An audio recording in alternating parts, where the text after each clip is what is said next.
Olá, vamos entender de uma vez por todas como formar perguntas no passado simples em inglês. Se esse é um tema que já gerou alguma dúvida, esta análise vai deixar tudo bem mais claro. Vamos começar? O nosso roteiro de hoje está bem organizado em 5 etapas.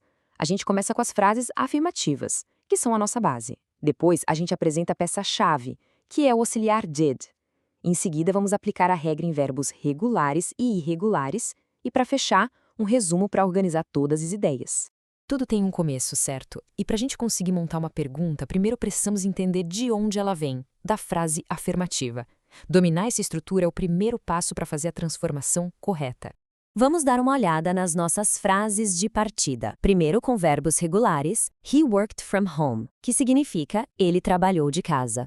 They studied the report, eles estudaram o relatório. E she played the piano, ela tocou o piano. Agora vejamos alguns verbos irregulares. You spoke to the manager, ou seja, você falou com o gerente.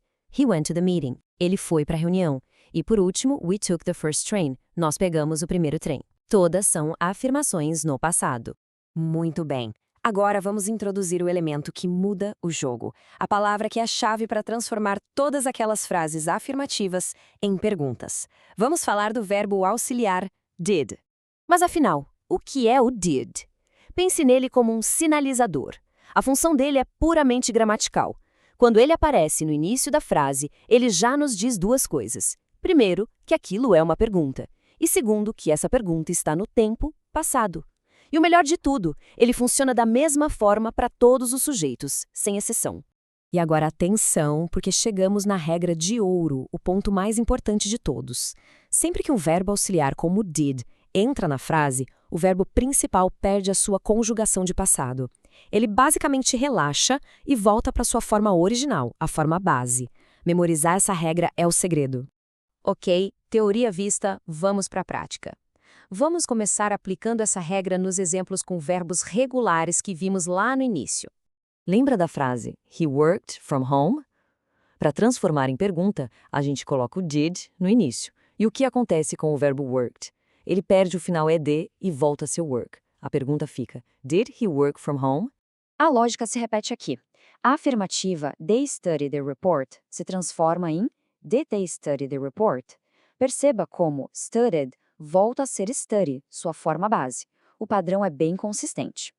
E para o nosso último exemplo de verbo regular, she played the piano se torna did she play the piano? Mais uma vez, played volta a ser simplesmente play, é o did que faz todo o trabalho de indicar que a ação está no passado.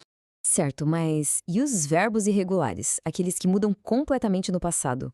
A boa notícia é que a regra não muda nem um pouco. A consistência é o que faz essa estrutura ser tão confiável. Vamos ver. Nosso primeiro verbo irregular era spoke. A frase you spoke to the manager, quando vira uma pergunta, fica did you speak to the manager? O verbo spoke retorna para sua forma base, que é speak. Este exemplo aqui é perfeito para ilustrar. He went to the meeting. Todo mundo sabe que went é o passado de go. Na pergunta com a ajuda do did, o verbo volta à sua origem, go. A pergunta é, did he go to the meeting? E para fechar os exemplos, we took the first train. A forma do passado took reverte para sua base, take. A pergunta final é, did we take the first train? Ou seja, a regra se aplica a todos os verbos sem exceção. Isso nos leva a uma dúvida muito comum e totalmente pertinente.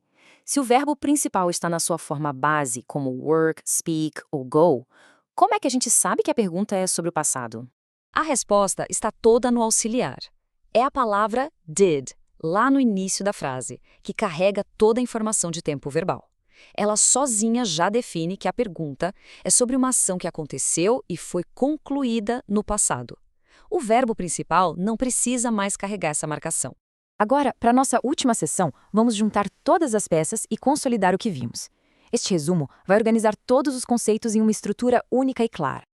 Essa tabela resume tudo de forma bem direta. Observe que não importa se o verbo é irregular ou regular, a fórmula para fazer a pergunta é exatamente a mesma. Começa com did, depois vem o sujeito e em seguida o verbo na sua forma base. A estrutura é universal e consistente. E com isso, o ponto central a ser lembrado é este. A estrutura did mais sujeito mais verbo na forma base é a chave única e consistente para todas as perguntas no passado simples. Dominar essa fórmula significa ser capaz de formar perguntas sobre qualquer ação no passado em inglês. Uma estrutura bem confiável, não é mesmo?